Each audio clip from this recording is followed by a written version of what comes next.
And we begin tonight on the Caldor Fire, still burning out of control in El Dorado County. And listen to this, the evacuations of more than 23,000 people could now last at least a week, if not more. Tonight, the fire remains south of the Highway 50 communities of Pollock Pines and Kybers. We want to get right to ABC 10's Van 2, who is live near the Sly Park area on the fire line. Van. Well, Chris, we are off the Mormon Immigrant Trail about 3 miles east of Sly Park Road and Jenkinson Lake. Take a look behind me. Cal Fire officials say that tonight the fire is moving at a slow rate of speed to the east and north, but preparations, as you can see, are being made should it make a run to the recreational area or Highway 50. What you are looking at right now is a controlled burn. Crews creating this primary fire line here as the main fire burns in the canyon further away. And I want you to really understand what's going on here. Take a look at how the smoke is really shooting up, and the embers that are flying out of here, they're actually getting sucked back into the main fire here, towards the main fire. So that is a very good sign as crews are working to protect the Sly Park recreational area, a gem in this community. Now, switching gears a little bit here, I know a lot of you at home have been asking about another special community gathering place. Well, tonight we went back there and found that the Leone Meadows campground survived.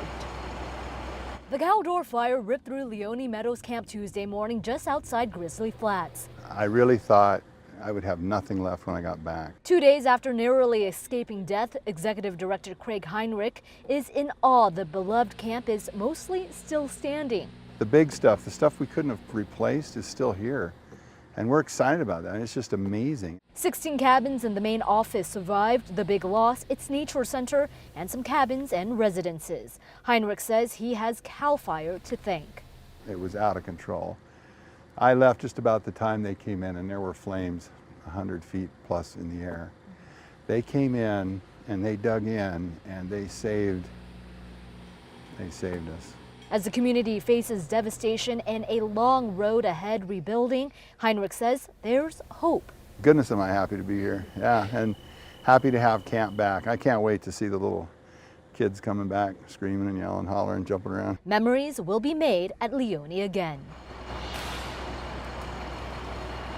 And really, Chris, Madison, such a blessing when you look at this fire right now and how ferocious these flames can be. Now, we were there with Craig the night the Caldor Fire exploded. He and his team had hoped to stay there, but it just really grew out of control, and both his team and us, we were embedded with them, had to evacuate.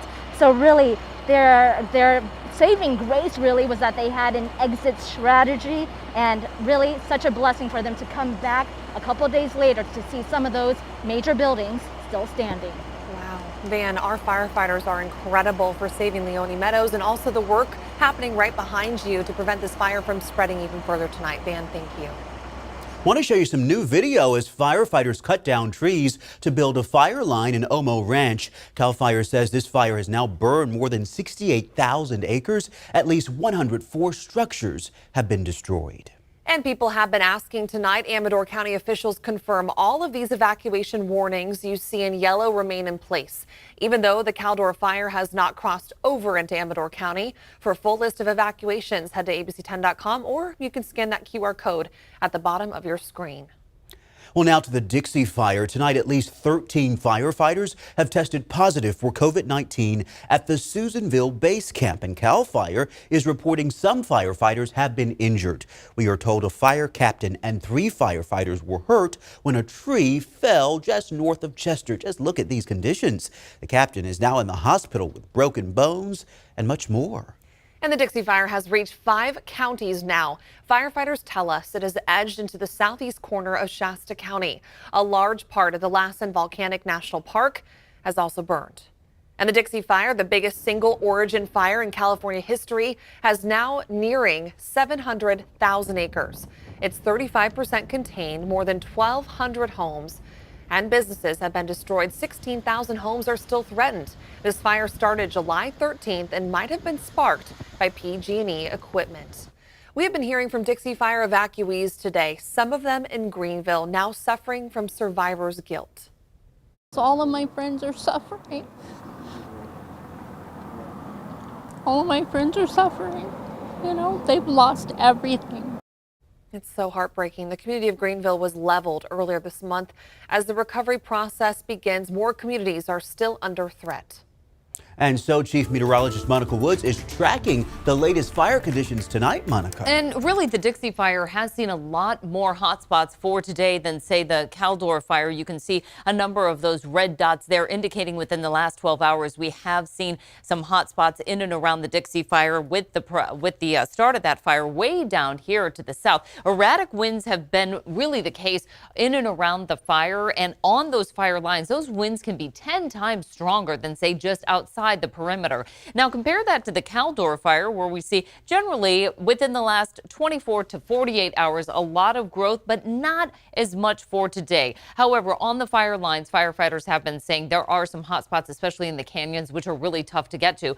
The key focus here is that we have those downslope winds coming in right now. So of course, if they're coming in from the east, they're going to push that fire a little bit more to the west.